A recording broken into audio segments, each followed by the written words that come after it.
Story number 1. Ghosts at Denver International Airport, DIA. Denver International Airport, DIA, sprawls majestically across the Colorado landscape, its sprawling expanse a testament to modern engineering and architectural ambition. From above, its sleek, futuristic design, with sweeping curves and vast, open terminals, appears as a beacon of progress and connectivity. Inside, the airport's interior is an intricate maze of endless corridors, sprawling concourses, and towering ceilings that create an almost surreal sense of scale. Yet, beneath this polished exterior lies an undercurrent of mystery that seems to seep from the very foundations of DIA. The airport's vastness is both awe-inspiring and unnerving. Late at night, when the hustle and bustle of travelers has dwindled to a sparse few, the immense halls of DIA take on an eerie quietness. The fluorescent lights cast sterile illumination on the tiled floors, their hum the only sound breaking the silence. It's during these hours that the airport's true character reveals itself, a place where shadows linger longer, and the boundaries between reality and the supernatural blur unsettlingly. Rumors about DIA's haunted reputation have circulated for years. Employees whisper about shadowy figures glimpsed from the corners of their eyes, unexplained screams echoing from the subterranean depths, and an overarching feeling that the airport is more than just a transportation hub. Some speak of hidden tunnels that stretch beneath the airport, rumored to house clandestine ceremonies and secretive organizations with enigmatic agendas. These stories have woven themselves into the fabric of DIA's identity, transforming it from a mere gateway to the world into a place where the veil between the living and the dead feels unnervingly thin. I'm Alex Thompson, a maintenance worker assigned to the graveyard shift at DIA. By nature, I've always been a skeptic, dismissing ghost stories as nothing more than overactive imaginations fueled by the airport's sprawling, labyrinthine layout. But one fateful night changed everything, thrusting me into a nightmare that shattered my disbelief and left me questioning the very nature of the world around me. It was a typical night shift, or so I thought.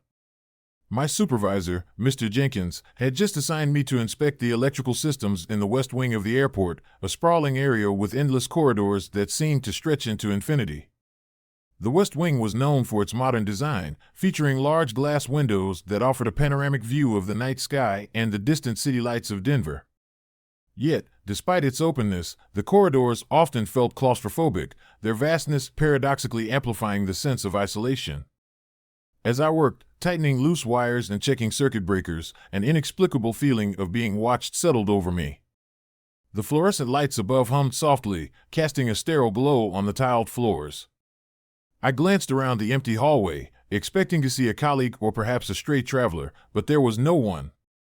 Just the silence, broken only by the distant clatter of luggage carts and the occasional announcement crackling over the PA system. I tried to shake off the sensation, attributing it to the fatigue of the night shift and the monotonous nature of maintenance work. But the feeling persisted, growing more intense with each passing minute. It was as if invisible eyes were scrutinizing my every move, their gaze unrelenting and cold. Then, I heard it, a soft, deliberate sound of footsteps approaching from the end of the corridor. My heart raced as I turned to see who, or what, was coming. The hallway remained empty. I blinked, convinced I had imagined it. Maybe it was another employee making their rounds, but my inspection records didn't show anyone else scheduled tonight. Trying to rationalize the experience, I resumed my work. But just as I began tightening a particularly stubborn wire, I heard the footsteps again, closer this time. My skin prickled with unease. Summoning my courage, I looked around once more, but the corridor was as empty as before. Later that night, after completing my tasks, I decided to review the security footage from my inspection. As I scanned through the recordings, my unease deepened.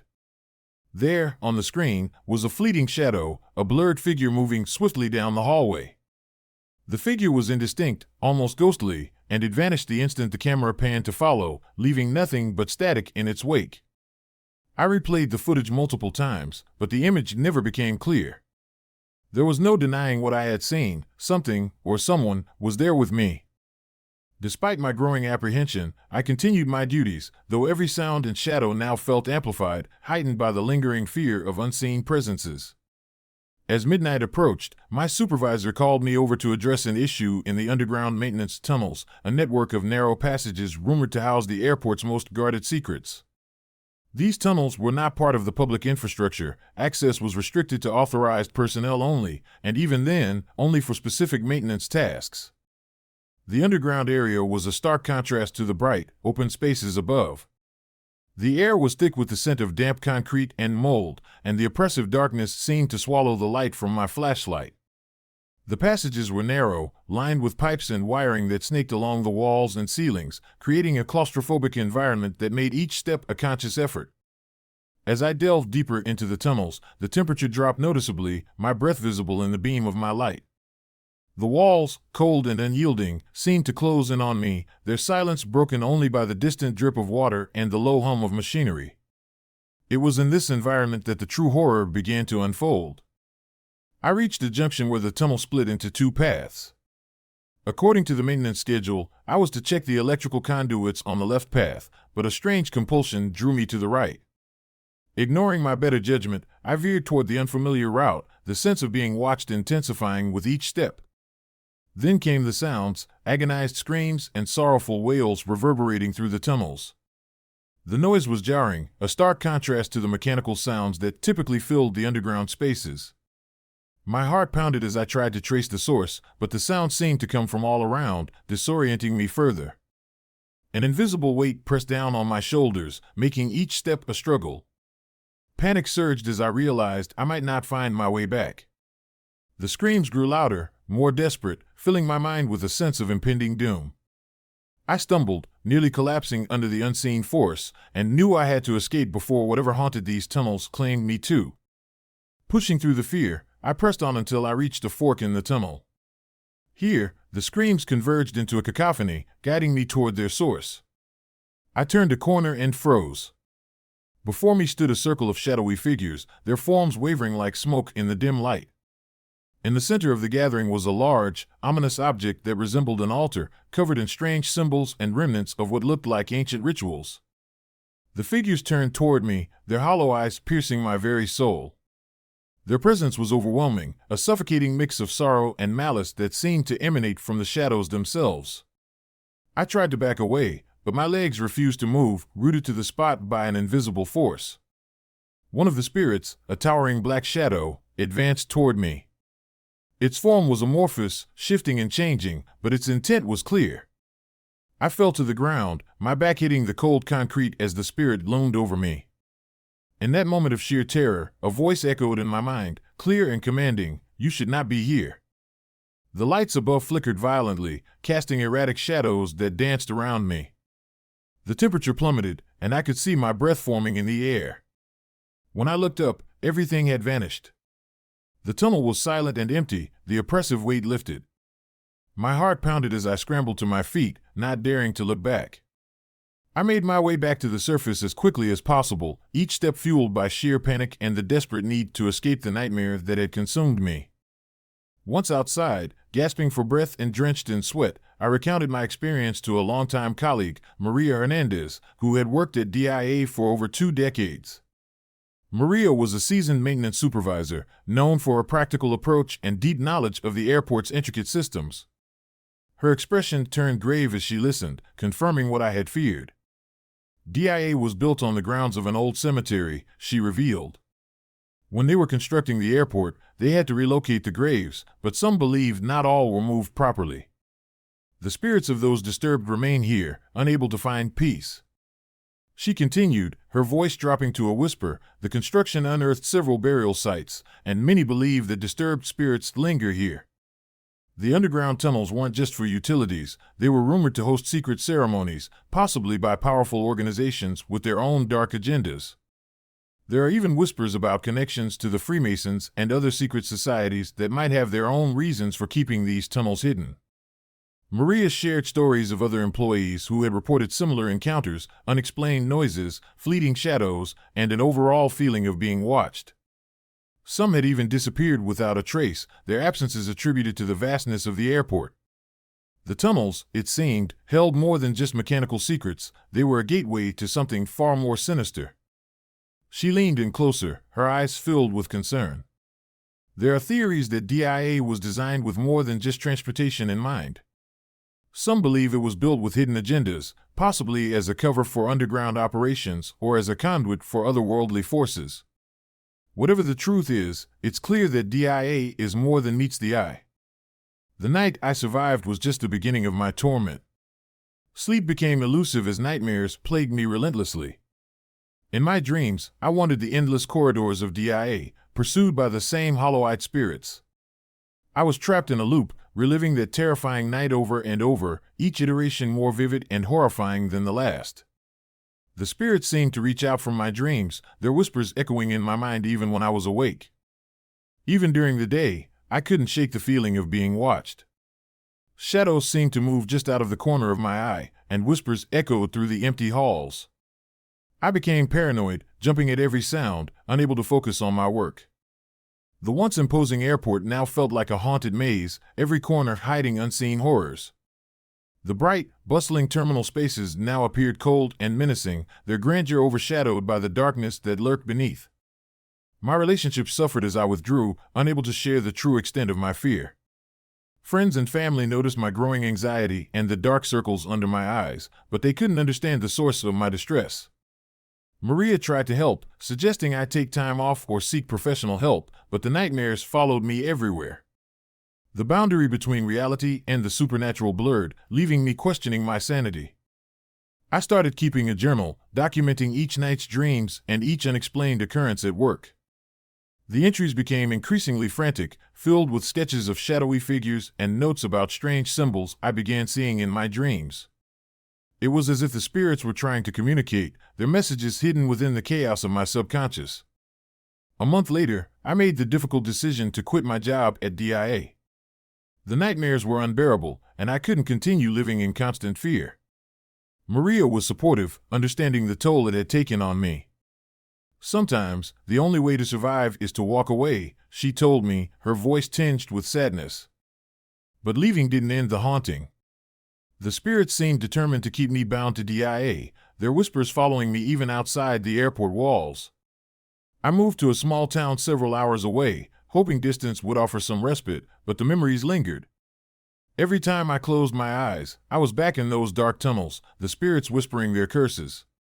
It felt as though DIA had marked me, refusing to let me go. The stories of DIA remained a dark stain on my mind. I tried to immerse myself in new surroundings, new work, but the past was always just beneath the surface, waiting to resurface. Friends and family grew concerned as I became more withdrawn, my once vibrant personality dulled by the constant fear and anxiety. One night, unable to sleep, I found myself scrolling through online forums, seeking others who might understand what I was experiencing.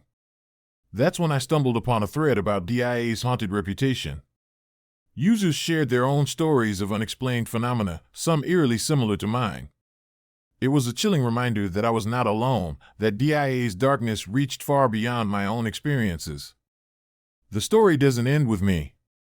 DIA remains, a sprawling nexus of flights and destinations, but beneath its surface lies an eternal darkness. New employees take their shifts, unaware of the shadows that lurk in the wings. One night, a newcomer named Jake hears the footsteps and screams from the tunnels, stepping into the same nightmare I endured. The cycle continues, an unending loop of terror, with DIA's ghosts forever entwined with those who dare to work its haunted halls. Story number 2. The Strange Suitcase at LAX. Los Angeles International Airport, LAX, is a sprawling, bustling hub that never sleeps. Each day, thousands of passengers traverse its labyrinthine corridors, dragging suitcases filled with dreams, memories, and the remnants of their lives. The cacophony of rolling luggage, the murmur of countless conversations, and the constant hum of announcements create a symphony of chaos and movement. Amidst this perpetual motion, the night shift workers keep the gears of the airport turning, ensuring that even in the darkest hours, LAX remains a beacon of connectivity. I'm Jake Martinez, a security officer assigned to the graveyard shift at LAX. My job is straightforward: monitor the security cameras, inspect suspicious luggage, and maintain order in an environment that never truly quiets down. Working nights has its perks: quiet hallways, fewer people, and a sense of solitude that's rare during the day. But tonight, my routine was about to be shattered by an event that would plunge me into a nightmare I couldn't have imagined. It was an ordinary night until the alarm blared, signaling a misplaced suitcase in the lost and found area. The message on my screen read, "Unattended luggage. Immediate inspection required." I approached the abandoned baggage carousel, where a lone suitcase sat eerily still amidst the steady flow of discarded bags. There was nothing unusual about it at first glance, no airline tags, no identification, just a plain black suitcase that seemed out of place in the vibrant chaos of LAX. Curiosity piqued, I signaled to my colleague, Lisa, and together we began the inspection. The absence of any identifiable information made the suitcase all the more intriguing and perhaps unsettling. As we prepared to open it, a sense of foreboding settled over me, an inexplicable chill that raised the hairs on the back of my neck. Little did I know, this seemingly innocuous suitcase was about to unleash horrors beyond my darkest fears. With cautious hands, I began to unzip the suitcase, Lisa standing nearby to witness whatever we might uncover.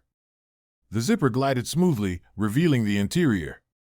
To my shock, the suitcase contained a human skull, meticulously arranged alongside several bone fragments. The skull's hollow eye sockets seemed to bore into my soul, evoking a primal fear that I couldn't shake. Surrounding the remains were strange objects, partially burnt candles, wooden carvings etched with cryptic symbols, and a crumpled piece of paper scrawled with indecipherable handwriting. Lisa gasped, stepping back as the reality of what we were holding sank in. "Jake, what the hell is this?" she whispered, her voice trembling. I felt a surge of adrenaline, my skepticism crumbling under the weight of the grotesque discovery. "I don't know, Lisa. This isn't normal." The room seemed to grow colder, the fluorescent lights flickering ominously above us. The air was thick with an unspoken dread, as if the suitcase itself exuded a malevolent presence. My mind raced, trying to piece together how a human skull and these bizarre artifacts ended up in a lost and found suitcase at one of the busiest airports in the world. As we stood there, grappling with the horror before us, the first signs of something supernatural began to manifest. The camera footage from the hour leading up to the suitcase's appearance showed nothing unusual, no one brought it in, no one handled it, and yet, there it was. It was as if the suitcase had materialized out of thin air, a dark enigma with no traceable origins. In the days that followed, the presence of the strange suitcase cast a long shadow over my nights at LAX.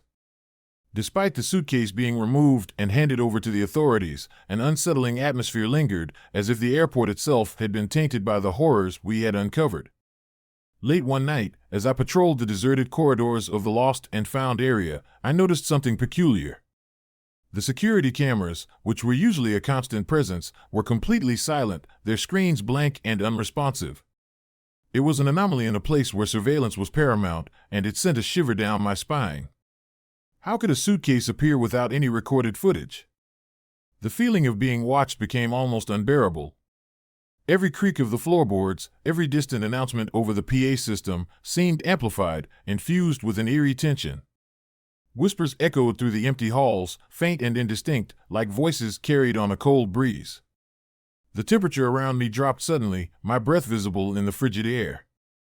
That night, sleep eluded me.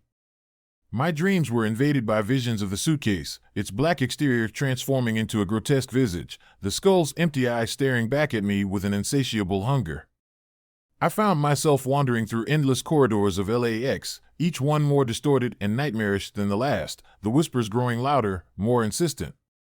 Determined to uncover the truth, I retrieved the crumpled piece of paper from the suitcase and sought the expertise of Dr. Emily Reyes, a linguist specializing in ancient languages. Her office was a cluttered sanctuary of books and artifacts, the walls lined with shelves brimming with knowledge that seemed almost otherworldly. After hours of painstaking analysis, Emily made a chilling revelation. "Jake, this isn't just gibberish.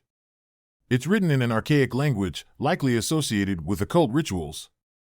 The text describes a ceremony to bind the spirit of the deceased to the living world, a ritualistic offering to ensure their presence remains ever close." The implications were horrifying. The suitcase wasn't just a vessel for physical remains, it was a conduit for something far more sinister. The symbols etched into the wood and the remnants of burnt candles suggested that this was part of a dark ritual, one designed to tether a restless spirit to the mortal realm. As we delved deeper, Emily uncovered historical accounts of similar incidents, cases where ordinary objects became the focus of supernatural disturbances, tied to ancient practices of summoning and binding spirits.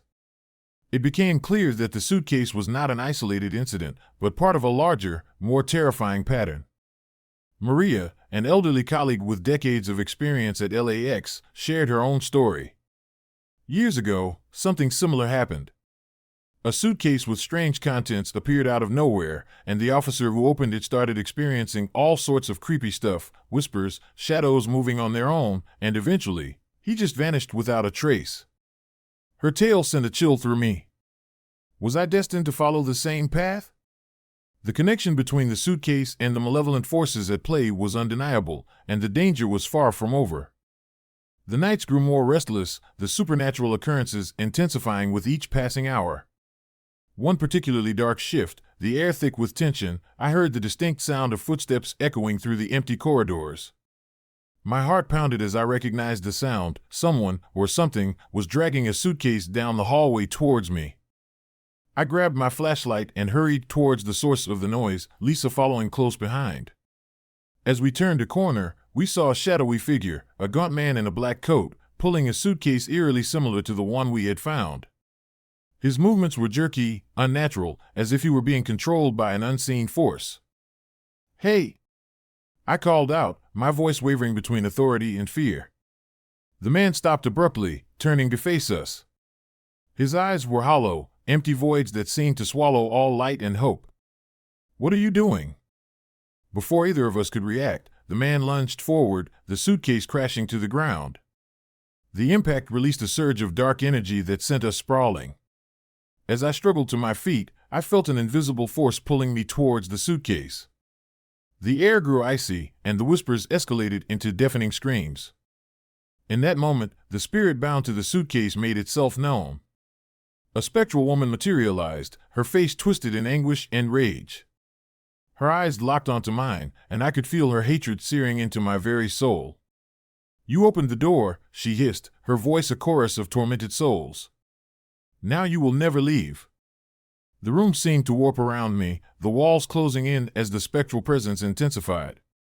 I fought against the invisible force, desperately trying to break free, but the grip only tightened. The woman's form shifted, morphing into grotesque shapes and nightmarish visages, each one more horrifying than the last. Panic surged through me as I realized the true extent of the danger.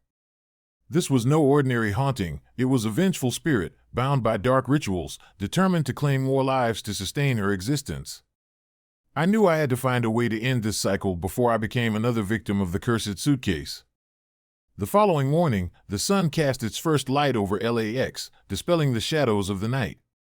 Exhausted and traumatized, I reported the incident to my superiors, insisting that the suitcase and the spectral events be thoroughly investigated. The authorities, skeptical yet intrigued, agreed to remove all traces of the cursed object from the airport.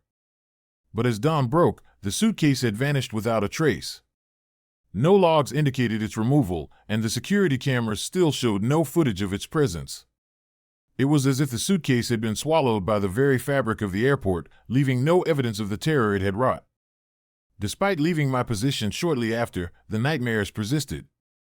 Each night, I was haunted by visions of the suitcase and the vengeful spirit, her whispers echoing in my mind, "You will never escape." My sanity teetered on the brink as the boundary between reality and the supernatural blurred, leaving me in a perpetual state of fear and uncertainty. Other employees began to report similar disturbances, strange noises in the baggage claim area, fleeting shadows in the corners of their eyes, and an overwhelming sense of dread that permeated their shifts. It became clear that the curse of the suitcase was not confined to me alone. The cycle of terror was continuing, each new victim unknowingly stepping into the same nightmare. The story comes full circle with a new security officer, Emily, assigned to the night shift at LAX. As she inspects an unattended suitcase, her curiosity mirrors my own past actions. Unbeknownst to her, the cycle of horror is poised to repeat, ensuring that the dark secrets of the strange suitcase remain unbroken, perpetuating an unending loop of fear and despair within the heart of one of the world's busiest airports. Story number 3. The Vanishing Man at O'Hare. Los Angeles International Airport, LAX, pulses with life around the clock, a sprawling maze where thousands of souls intersect daily. The bright, bustling terminals teem with travelers chasing flights, luggage carts clatter down endless corridors, and announcements echo through the air, guiding passengers to their destinations. Yet, when night falls and the majority of the crowd departs, LAX transforms. The vibrant energy dims, and certain areas become eerily quiet, their vastness amplifying a sense of isolation and unease. One of these areas is the B Concourse bathroom, a seemingly ordinary facility nestled within the heart of O'Hare's busiest terminal. On a chilly evening in October 1997, this unassuming bathroom became the setting for a mystery that would linger in the shadows of the airport for years to come. David Langley, a successful businessman en route to a crucial meeting, was the last person seen entering the B Concourse bathroom. He never emerged. The security footage showed him walking in, but the cameras never captured him leaving. No one saw him again. His disappearance was swift and unexplained, leaving colleagues and family bewildered. Years later, I found myself at the center of this lingering mystery.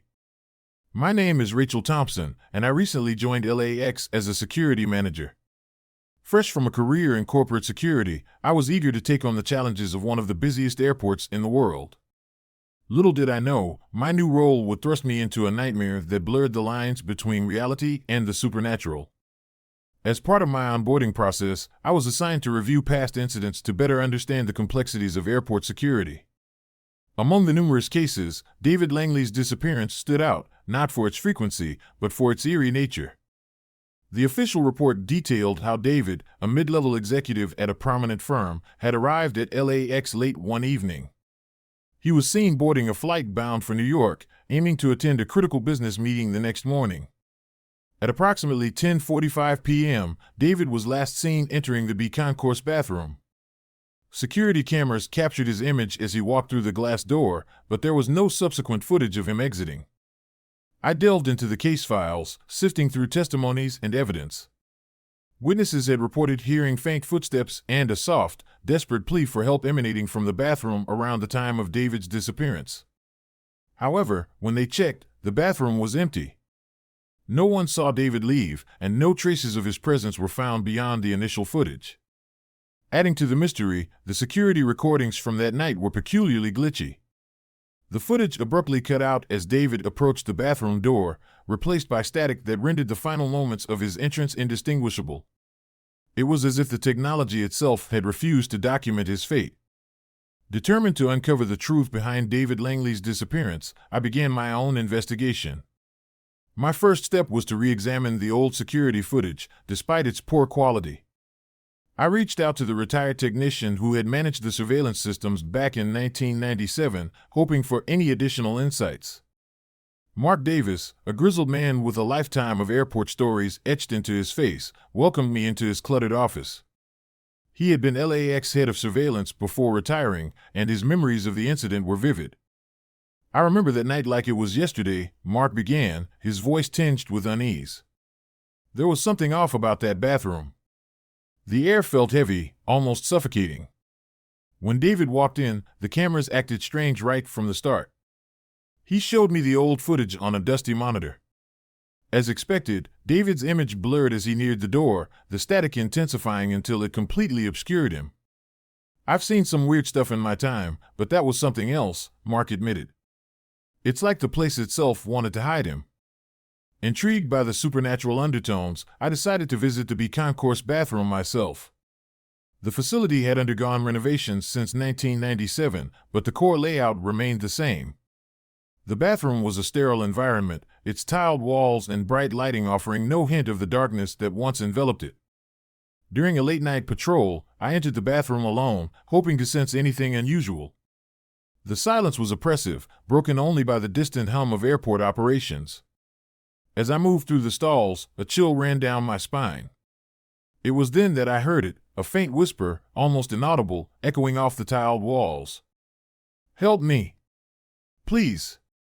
I froze, heart pounding. Spinning around, I found nothing but empty stalls and the stark bathroom fixtures. Rationalizing the sound as a trick of my imagination, I decided to leave. But as I reached for the door, a sudden drop in temperature made my breath visible. The lights flickered, casting long shadows that danced ominously around the room. Determined to make sense of the unsettling experience, I sought out more information from longtime employees. One such person was Maria Hernandez, an elderly janitor who had worked at LAX for over 30 years. She knew the airport's history better than anyone. "There's more to that bathroom than meets the eye," Maria began, her voice steady despite the eerie topic. "Ever since David disappeared, that place has been strange. People talk about it being haunted, like the spirits of those who vanished are still trapped here." She continued, recounting stories passed down through the years. Several others had reported similar disappearances at the concourse bathroom, each instance leaving behind a lingering sense of dread. Some employees refused to work in that area after dark, fearing the unexplained phenomena that seemed to manifest without warning. Maria's tales painted a picture of a cursed location, where the boundaries between the living and the dead were blurred. "It's like the bathroom is a gateway," she said softly. "Once you step in, something else steps out." Her words resonated with my own experiences, reinforcing the notion that David Langley's disappearance was not an isolated incident but part of a larger, more sinister pattern. As days turned into weeks, the strange occurrences at LAX intensified. Employees reported hearing footsteps echoing in empty halls, shadows darting out of sight, and fleeting apparitions that vanished upon closer inspection. My own nights became restless, plagued by dreams of David Langley wandering the endless corridors of the airport, his face etched with fear and desperation. One particularly stormy night, the anxiety reached its peak. Lightning illuminated the sky outside as rain pelted the airport windows. The power flickered intermittently, adding to the unsettling atmosphere.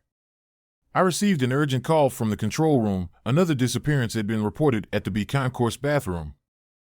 Without hesitation, I rushed to the scene, my heart racing. As I approached the bathroom, the oppressive silence was broken by the sound of frantic knocking. A fellow employee, Tom, was pounding on the door, his face pale with terror. "Rachel, you have to help me," he cried. "I saw him, David. He's here." I exchanged a concerned glance with Tom before pushing open the door. The bathroom was empty, but the air was thick with tension. Suddenly, the door slammed shut behind us, plunging the room into darkness. The temperature plummeted, and the whispers I had heard before grew louder, more insistent. "Help us! Help me!" Tom's grip tightened on my arm. "What's happening? Let me out!" In the dim light, I caught a glimpse of a shadowy figure standing near the sink, a man dressed in outdated business attire, his face obscured by darkness. His presence was overwhelming, a palpable sense of sorrow and anger emanating from him. "Why are you here?" I demanded, trying to keep my voice steady despite the fear gnawing at me. The figure didn't respond. Instead, he began to move towards us, his steps echoing ominously. As he approached, I could feel an invisible force pressing down on me, making it difficult to breathe. "Please, help me," the voice echoed, disembodied yet achingly real. "I can't leave." Desperation surged through me. I reached for Tom, trying to pull him away from the figure, but an unseen barrier held us in place. The shadows around us seemed to writhe and twist, forming grotesque shapes that reached out with claw-like tendrils. In a sudden burst of clarity, I remembered Maria's words about the bathroom being a gateway. "It's a ritual," I whispered to myself. "We have to close the gateway." Summoning all my courage, I focused on the symbols Maria had described, ancient markings etched into the walls, remnants of candles, and other ritualistic artifacts. I began to chant the words in reverse, hoping to undo whatever binding had been placed on this space. The air crackled with energy as the shadows recoiled, and the temperature began to rise.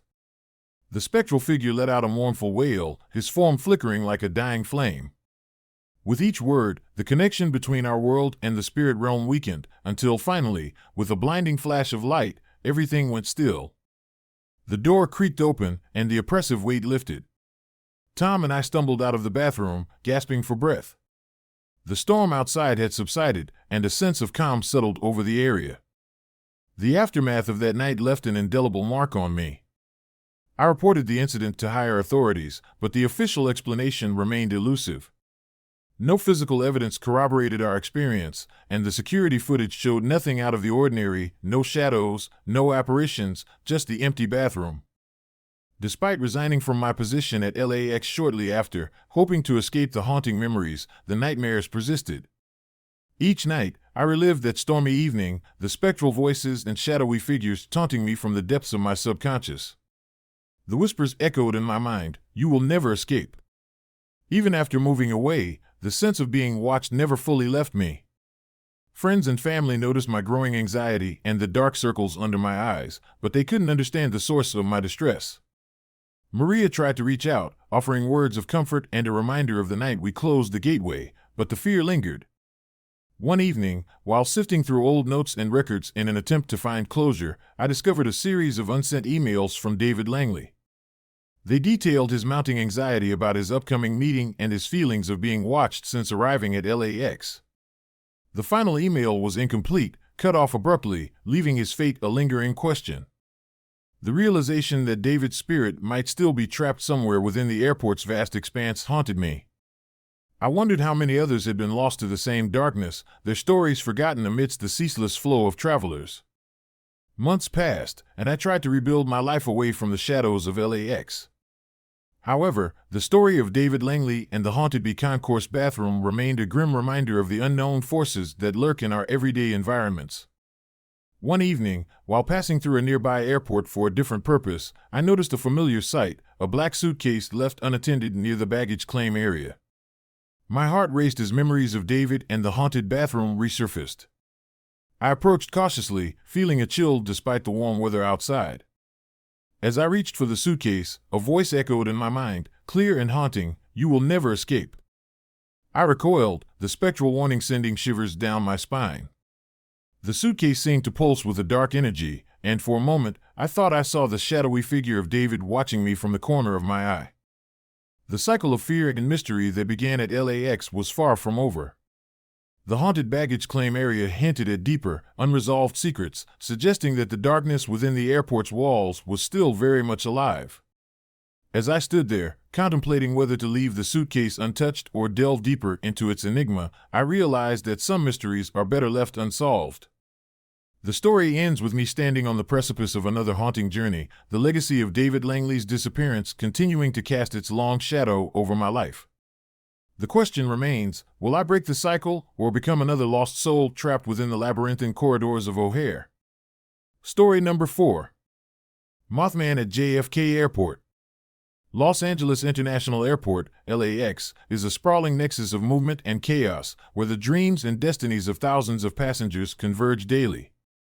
The grand terminals buzz with the constant hum of announcements, the rolling of luggage carts, and the ceaseless flow of travelers navigating their way through the labyrinthine corridors.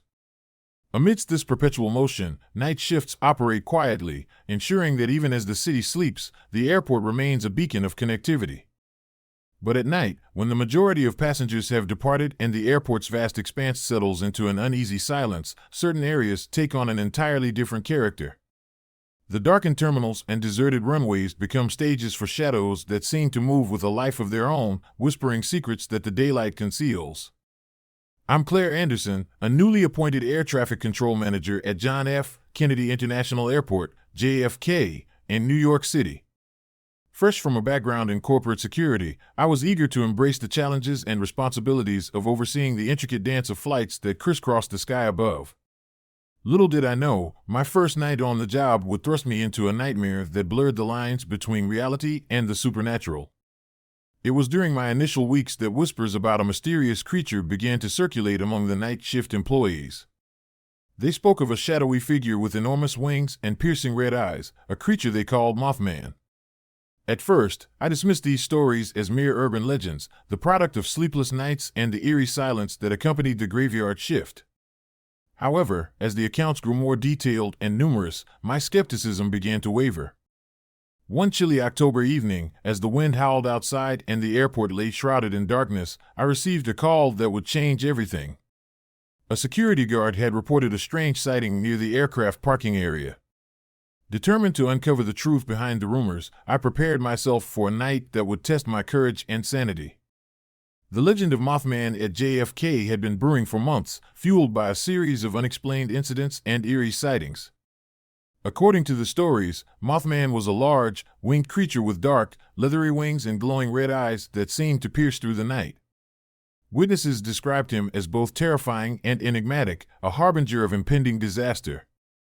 Mark Thompson, an old security guard with decades of experience at JFK, was one of the primary sources of these tales. During a late-night staff meeting, he recounted an encounter that had left him shaken. "I was on my routine patrol near the aircraft parking area," Mark began, his voice steady but eyes reflecting the lingering fear, "when I saw him. At first, I thought it was a large bird, maybe an owl or something. But then I noticed the size. He was enormous, easily 10 feet tall with wings that stretched wider than any plane here. And those eyes, red as blood, staring right through me." Mark's account didn't end there. He described how every time Mothman appeared, some form of chaos followed. Whether it was a minor equipment malfunction or a more significant incident like a flight delay or even a crash, these events seemed to coincide with the creature's sightings. The most recent incident involved a severe malfunction in the air traffic control system just minutes after Mothman was seen perched atop a parked jet. Despite his detailed descriptions, Mark's stories were met with skepticism by many. Some dismissed them as overactive imaginations or the result of exhaustion, while others believed there was more to the legend than mere superstition. Personally, I was torn between disbelief and an undeniable curiosity that the tale stirred within me. As the stories proliferated, more employees began sharing their own experiences.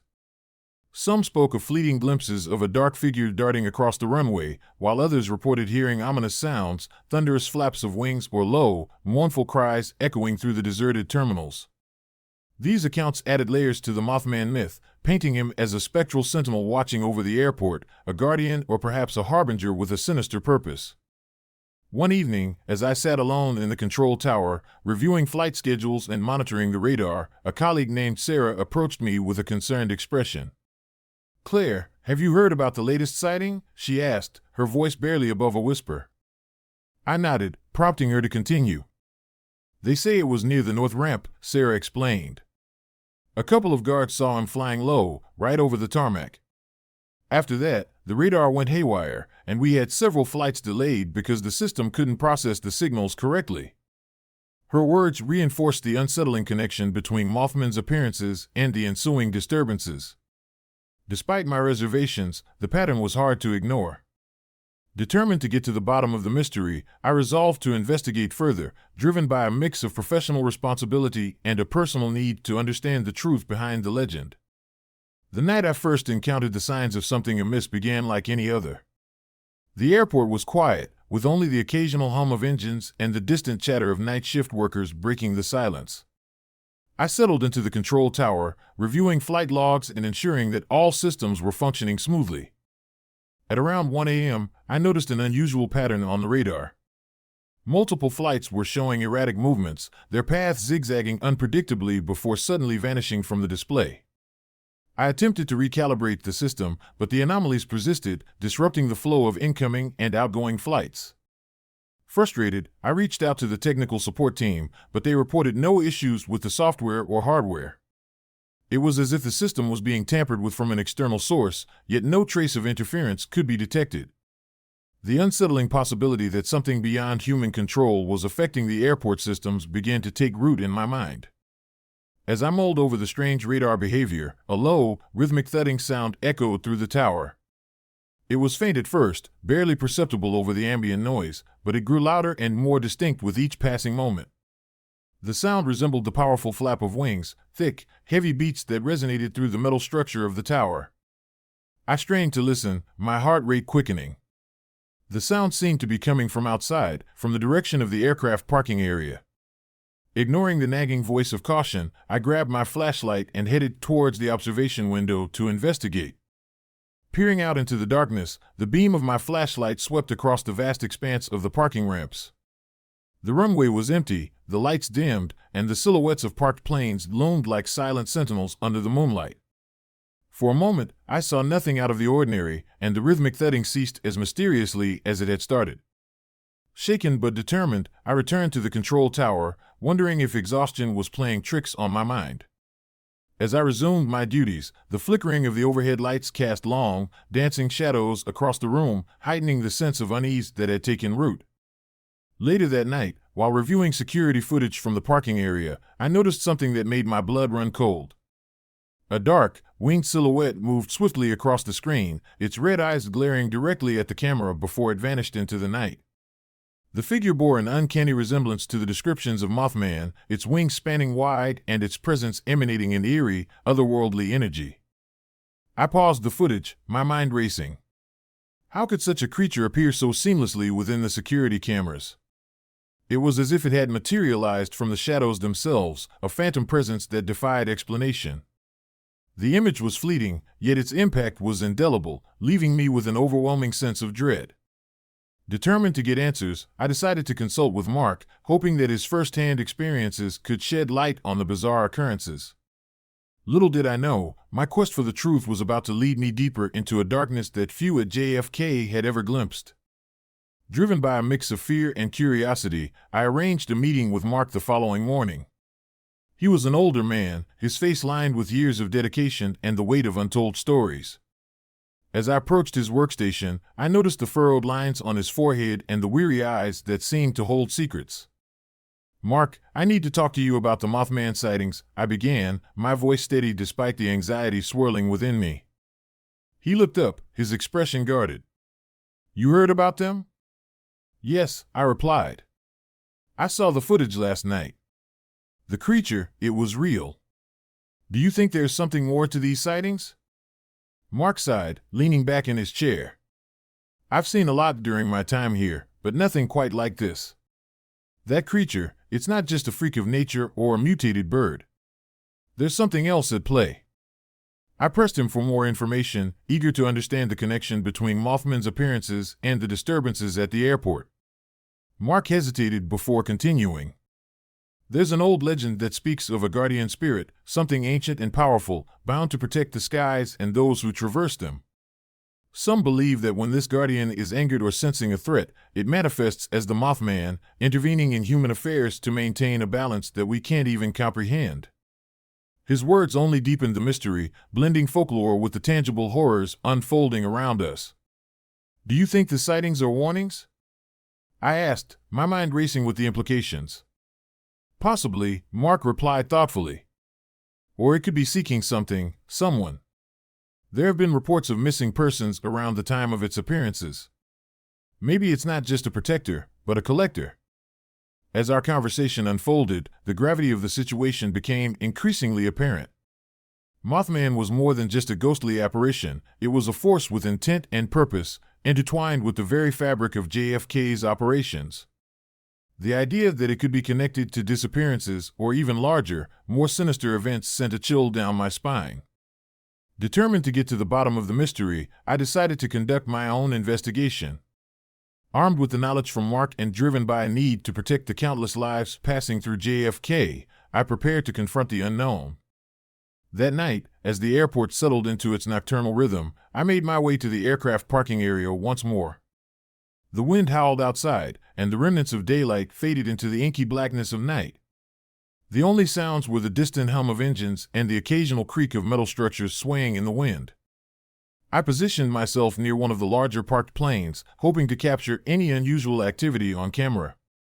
The darkness seemed to press in around me, the vast expanse of the parking ramp stretching out like an endless void. My flashlight beam danced across the rows of aircraft, illuminating the silent giants that rested beneath the stars. Minutes turned into hours, and the night remained deceptively calm. Just as I was beginning to relax, the air around me shifted, the temperature dropping sharply. I felt a presence, an unspoken tension that prickled at the back of my neck. The rhythmic thudding sound returned, louder and more insistent than before. My pulse quickened as I scanned the area, my flashlight searching for the source of the noise. Suddenly, a dark silhouette emerged from the shadows, his massive wings unfurling with a thunderous flap.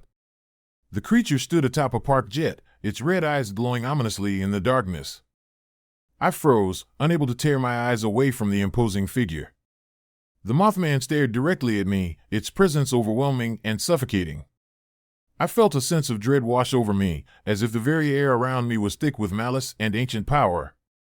Without warning, the creature took flight, its wings beating furiously as it soared into the night sky.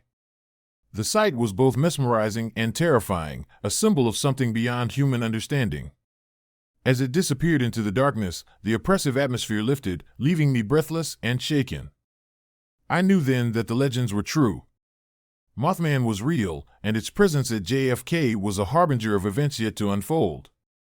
Determined to protect those around me, I vowed to uncover the truth behind the creature's appearances and the strange phenomena plaguing the airport.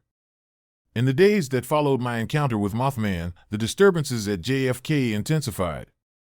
The once busy airport seemed to be gripped by an unseen force, with technical malfunctions becoming more frequent and severe.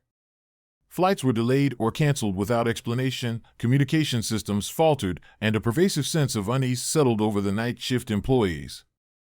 One particularly stormy night, as lightning streaked across the sky and rain pelted the windows of the control tower, the chaos reached a boiling point. The power flickered ominously, casting eerie shadows that danced across the walls. The radar systems, already prone to glitches, began displaying erratic signals, flights appearing and disappearing from the screen without warning. Amidst the turmoil, the rhythmic thudding sound returned, louder and more forceful than ever. I could hear it echoing through the corridors, the powerful flap of wings reverberating off the metal structures. My heart pounded in my chest as I struggled to maintain control over the systems, the fear of another Mothman appearance gnawing at my resolve. Suddenly, the entire control tower was plunged into darkness as the power surged and then failed completely. Emergency lights flickered on, casting long, distorted shadows that seemed to writhe and move with a life of their own. The air was thick with tension, the silence broken only by the distant sounds of chaos echoing through the airport. In the midst of the blackout, alarms began to blare, signaling multiple emergencies simultaneously. Panic ensued as flight crews and passengers tried to navigate the sudden disruptions, the airport descending into a frenzy of confusion and fear. I reached for my backup flashlight, the beam cutting through the darkness as I tried to make sense of the unfolding disaster. The radar systems had gone haywire, and the communication channels were jammed with static and garbled messages. It was as if the very fabric of the airport's operations was being torn apart by an unseen force. As I attempted to restore order, a piercing scream echoed through the control tower, followed by the sound of shattering glass and crumbling metal. My mind raced, trying to comprehend the source of the disturbance. Was it another creature like Mothman, or something even more sinister? Just then, the thudding sound reached a crescendo, accompanied by the blinding flash of lightning that illuminated the room in stark, white light. In that moment, I saw it, a monstrous shadow descending from the rafters, its wings spread wide and eyes blazing with an unholy fire. The creature moved with terrifying speed, its massive form blurring as it approached. I felt an overwhelming sense of dread as it loomed over me, the sheer weight of its presence threatening to crush my spirit. The red eyes bore into my soul, and a voice, deep and resonant, echoed in my mind, "You cannot escape."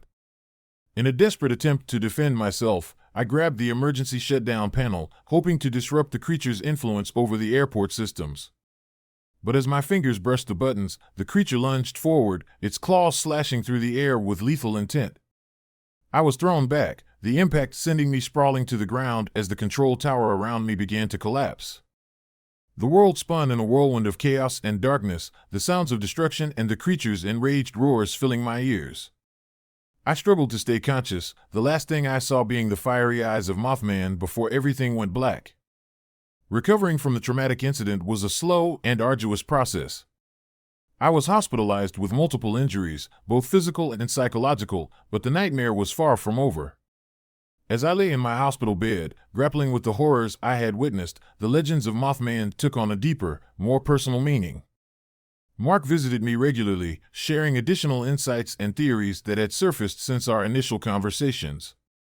He revealed that the legend of Mothman originated in West Virginia during the 1960s, where sightings of the creature were often followed by tragic accidents and disasters. Over time, the legend had spread, morphing and evolving as it passed through different regions and cultures. The idea was that Mothman was a sort of omen, Mark explained one evening. A harbinger of doom, appearing before a catastrophe to warn people of what's to come. But it's more than just a warning. It seems to have a connection to the events themselves, as if it can influence or even cause them. His words resonated with my own experiences, the simultaneous appearance of Mothman and the ensuing chaos at JFK mirroring the original tales from West Virginia. But what was different here was the sense of purpose I felt. I wasn't just witnessing an omen, I was directly involved in a confrontation with something that defied explanation. Determined to uncover more about the creature and its true nature, I delved into research, combing through old records, folklore, and scientific studies. I discovered that while Mothman was often dismissed as a myth or misidentified animal, there were consistent reports linking its appearances to significant events, suggesting that there was more to the legend than mere superstition. I reached out to experts in paranormal studies and cryptozoology, hoping to piece together the puzzle of Mothman's existence. Dr. Eleanor Hayes, a renowned cryptozoologist with a focus on urban legends, became a key ally in my quest for answers. Mothman is fascinating, Dr. Hayes said during one of our meetings. It's a creature that embodies our deepest fears and uncertainties, something that challenges our understanding of the natural world. Whether it's a supernatural entity, a misidentified animal, or something else entirely, its impact on those who encounter it is undeniable. Together, we theorized that Mothman might be more than just a single creature. It could be part of a larger phenomenon, a manifestation of collective fear, or a bridge between our world and something beyond. The idea that it could influence or even orchestrate events to fulfill its own enigmatic purposes was both terrifying and compelling. As I pieced together the fragmented stories and scientific theories, the true nature of Mothman remained elusive. But one thing was clear. The creature was not just a passive observer but an active participant in the events surrounding it, a being with intentions that were as mysterious as they were ominous. Months passed since that harrowing night at JFK, but the memories lingered like dark shadows, haunting my every waking moment. I had recovered physically, but the psychological scars were far deeper, the sense of being watched and pursued never fully abated. Despite my initial decision to step away from the investigation, my need for answers kept me tethered to the mystery. One crisp autumn evening, I received an urgent call from Dr. Hayes. "Claire, you need to see this," she said, her voice tense. "I've come across some new evidence that might explain Mothman's behavior. Are you available?" Intrigued and apprehensive, I agreed to meet her at her research center. As I entered her cluttered office, filled with books, artifacts, and a myriad of notes, I could sense the gravity of what she had discovered. "Look at this," Dr. Hayes said, pointing to a series of photographs and documents spread across her desk. "These are reports from different airports across the country, similar sightings of large, winged creatures preceding major incidents. It seems that Mothman isn't confined to a single location, but may be part of a nationwide pattern."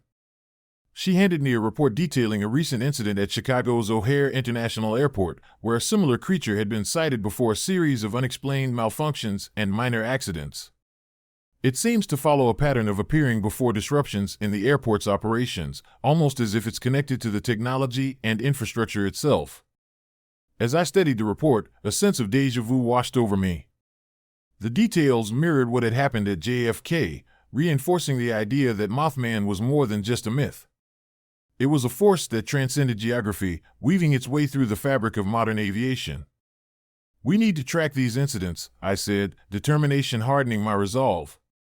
"If Mothman is connected to these disruptions, understanding the pattern could help us predict or even prevent future occurrences." Dr. Hayes nodded. "Agreed. But we need more data, more eyewitness accounts, and perhaps a way to communicate with or understand the creature's intentions. It's possible that Mothman is trying to send a message or fulfill a purpose that we can't yet comprehend." Our collaboration deepened our understanding but also heightened the mystery. Each new incident added pieces to the puzzle, but the complete picture remained frustratingly out of reach. The pattern suggested a connection between the creature and the very essence of airport operations, a link that hinted at something far more profound and terrifying. One night, while sifting through new reports, I received a frantic call from JFK. Another incident had occurred, another flight disrupted, another sighting of Mothman. Without hesitation, I headed back to New York, knowing that the answers I sought were closer than ever but shrouded in darkness. Arriving at JFK, the atmosphere was thick with tension. Employees moved hurriedly, trying to contain the chaos that seemed to follow in the creature's wake. I made my way to the control tower, where Mark was already there, his face pale and eyes haunted by the memories of that fateful night. "Claire," he greeted me, his voice strained. "It's happening again." Another flight delayed, and someone saw Mothman near the north ramp. I nodded, feeling a chill despite the warm autumn air. "Let's see if we can make sense of it." As we reviewed the latest security footage, the familiar image appeared, a dark, winged silhouette soaring over the parking area, its red eyes glaring ominously before it vanished into the night. The pattern was unmistakable, the link between Mothman's appearances and the ensuing disturbances undeniable. Determined to confront the mystery head-on, I decided to take a more proactive approach. Armed with knowledge and a sense of purpose, I began to explore the possibility that Mothman was not just a harbinger but a guardian, perhaps reacting to threats or imbalances within the airport's ecosystem. Late one night, as I patrolled the deserted runways, the thudding sound returned, louder and more persistent than ever. I glanced up to see the creature descending once more, its wings creating a cacophony of sound that echoed through the vast expanse of the airport. This time, however, there was a difference. It seemed more agitated, its movements erratic and aggressive. I steadied my breath, recalling Dr. Hayes' words about understanding the creature's intentions. "Mothman," I called out, my voice firm despite the fear gripping my heart. "What do you want?" To my surprise, the creature paused, its red eyes meeting mine with an intensity that went beyond mere sight. I felt a surge of emotion, fear, awe, and a strange sense of connection. The creature's presence was overwhelming, a tangible force that seemed to bridge the gap between our worlds. In that moment, I realized that Mothman was not just a beast but a sentinel, perhaps a protector tasked with maintaining a balance that humanity could scarcely comprehend. The disruptions it caused were not random acts of chaos but deliberate interventions to prevent something far more catastrophic. As lightning illuminated the sky and thunder rumbled in the distance, I made a silent vow to understand Mothman and uncover the truth behind its existence. Whether it was a guardian spirit, a cryptid, or something entirely beyond our understanding, I knew that the key to peace and safety at JFK, and perhaps beyond, lay in unraveling the mystery of the Mothman. Despite my efforts to delve deeper into the enigma of Mothman, the creature remained elusive, its true nature and purpose shrouded in mystery. The pattern of sightings and disruptions continued, each incident adding another layer to the legend and reinforcing the connection between the creature and the airports it haunted. Months passed, and while I made progress in understanding the phenomenon, the answers remained tantalizingly out of reach. The collaboration with Dr. Hayes and Mark proved invaluable, but the more we uncovered, the more questions arose. It was clear that Mothman was part of a larger, more intricate tapestry of events that intertwined the supernatural with the mundane operations of modern aviation. One stormy night, as I stood alone on the observation deck overlooking the sprawling runway, the familiar thudding sound echoed through the air. I turned to face the source, the lightning casting stark shadows across the sky. There, against the backdrop of the storm, Mothman appeared once more, his red eyes burning with an intensity that seemed to hold the weight of countless tragedies. But this time, there was a difference. The creature's demeanor had changed, he seemed less agitated, more purposeful. As he hovered above the runway, a series of rapid movements and gestures caught my attention, an unspoken message, perhaps a plea or a warning. I felt a strange connection, as if Mothman was trying to communicate something crucial. The realization hit me, this was not just a creature to be feared but a being seeking understanding and cooperation. The disruptions, the chaos, they were part of a larger plan, a necessary intervention to prevent a greater disaster that lay beyond human perception. As the storm raged on, I made a silent promise to bridge the gap between our worlds, to seek harmony and understanding with the mysterious guardian that watched over the skies. The legend of Mothman at JFK was not just a tale of terror but a story of coexistence, a reminder that there are forces beyond our control that shape the fate of those who traverse the skies. The story ends with me standing beneath the looming presence of Mothman, the storm's fury a testament to the power and mystery that still surrounds him. As the creature slowly ascends into the night, his red eyes fade into the darkness, leaving me with a profound sense of purpose and a lingering question: what other secrets lie hidden in the shadows of our busiest airports, waiting to be uncovered? Story number 5. The Curse at Miami International Airport, MIA. Miami International Airport, MIA, is a bustling hub of activity where the dreams and destinations of thousands intersect daily. The grand terminals, expansive runways, and intricate baggage systems form a sprawling maze that never truly sleeps. By day, the airport pulses with the energy of travelers hurrying to their gates, the constant hum of announcements, and the clatter of rolling luggage. However, as night falls, a different side of MIA emerges, quiet, eerie, and unnervingly still. In the dead of night, the baggage claim area transforms. The once vibrant space becomes a silent expanse, illuminated only by the dim, flickering lights of the conveyor belts and the occasional shadow dancing across the walls. It's in this desolate environment that unsettling rumors begin to circulate among the night shift employees, tales of a woman in white, believed to be the restless spirit of a passenger who perished in a tragic plane crash in the 1970s. I'm Miguel Rivera, a baggage handler working the overnight shifts at MIA. Like many of my colleagues, I initially dismissed these stories as mere ghost tales, fabrications meant to entertain during the long, monotonous hours. However, recent inexplicable events have forced me to reconsider my skepticism, drawing me deeper into the mystery that shrouds the airport's haunted baggage claim.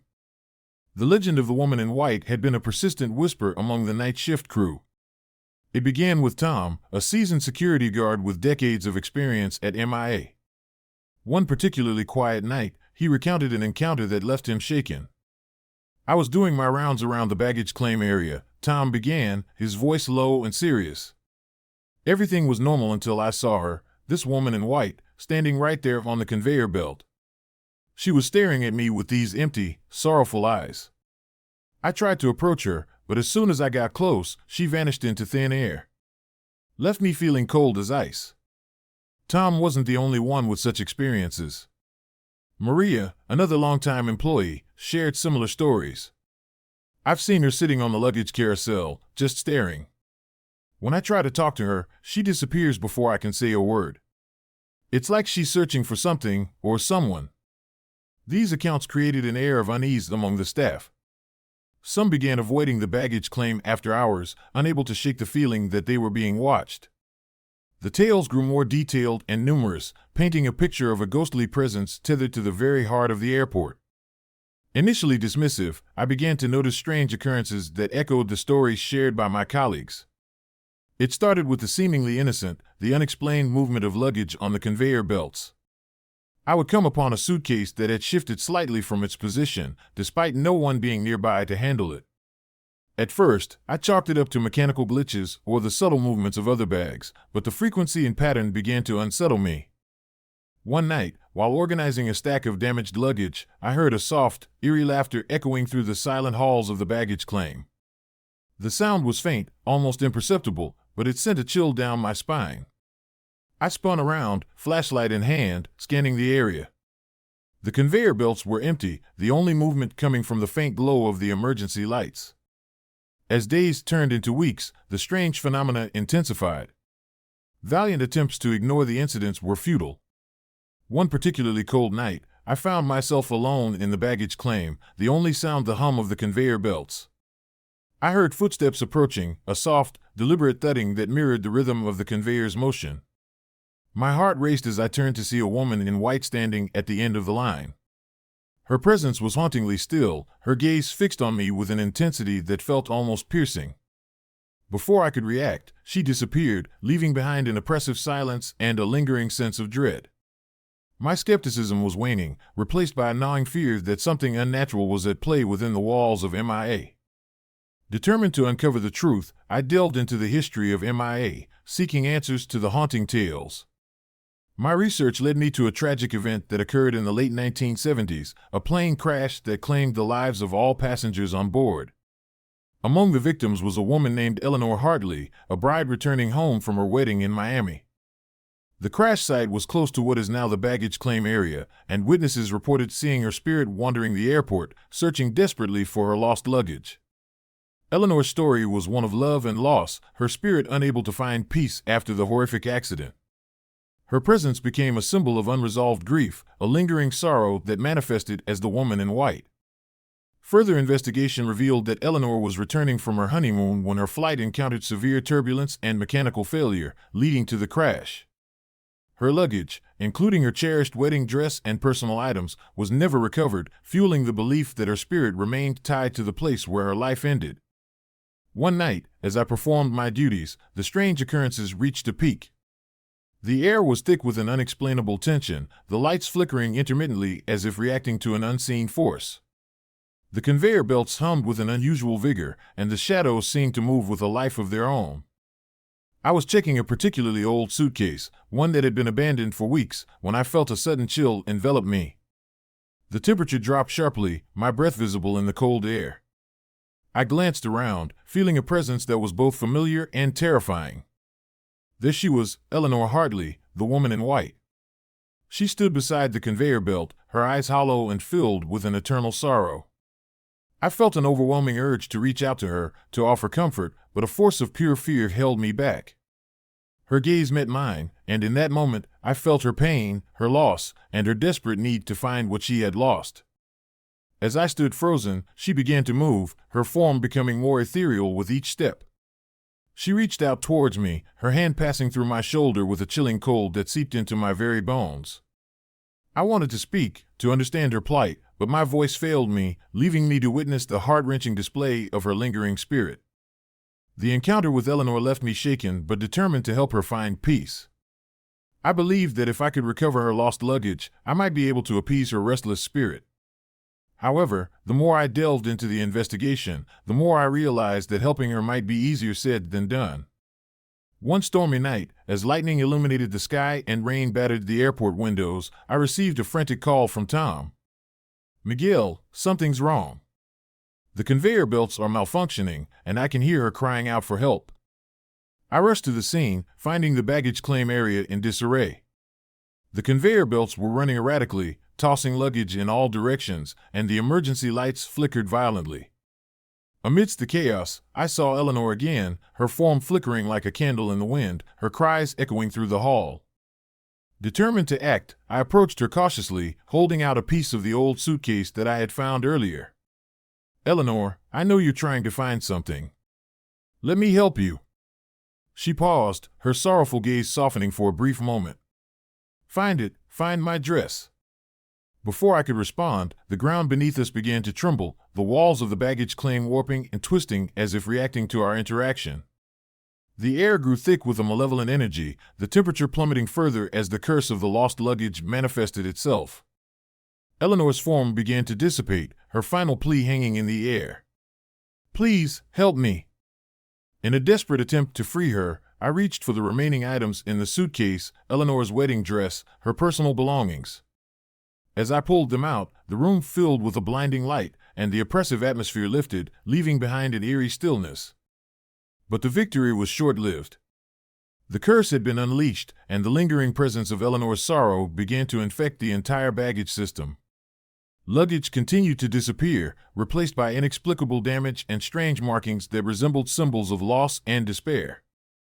The aftermath of that night was a nightmare. The curse seemed to have a life of its own, spreading through the airport like a dark virus. Luggage was disappearing at an alarming rate, and the sightings of Eleanor became more frequent and intense. The once quiet baggage claim was now a place of constant fear, where the air was thick with sorrow and the weight of unresolved grief.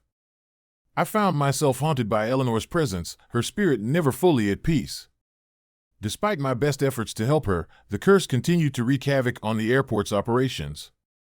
The frustration and fear took a toll on my mental health, leaving me exhausted and broken. One evening, as I sat alone in the control tower, I received a message from Maria. "Miguel, you need to see this," she wrote, attaching a series of photographs that showed the bizarre markings and damage to the luggage.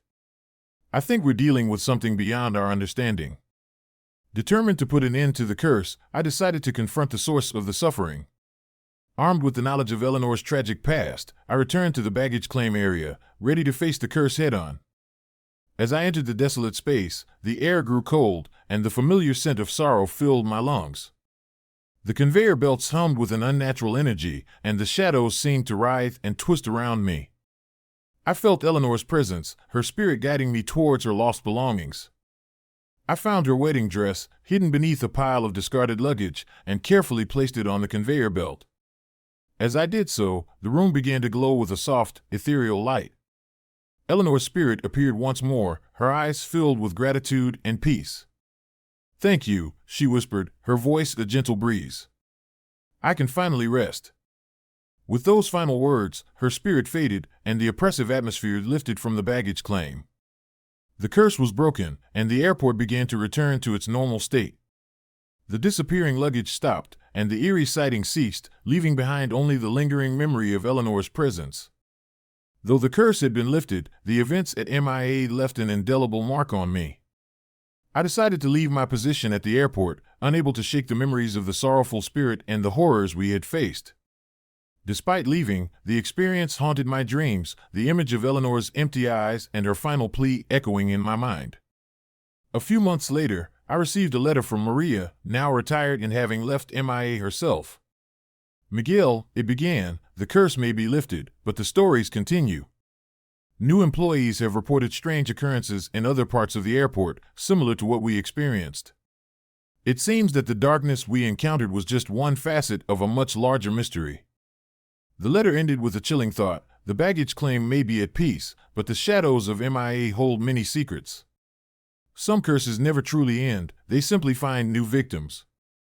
The story concludes with me standing outside a different airport, watching as night falls and the lights of the baggage claim area flicker in the darkness. A new employee approaches, unaware of the curse that awaits them, and I can't help but feel a sense of foreboding. The cycle of fear and mystery continues, hinting that the curse of MIA is far from over, ready to claim its next victim in the ever-changing landscape of one of the world's busiest airports.